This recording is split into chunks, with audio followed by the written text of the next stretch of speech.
all your sheets showing as utility spreadsheets. That mystery won't help you find your work. Let's fix that by giving each sheet a clear name that tells its story at a glance. How to rename a Google sheet. So over here you can see I have a sheet of to-do list and it's written to-do list only. So what you can do is tap on the three dot icon. There you can see details, copy, send message, make, download. And if you scroll a little down, you can see the option of rename. Tap on it and rename.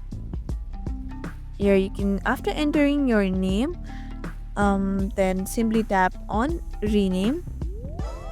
Like this, you can change your name of the spreadsheet anytime you want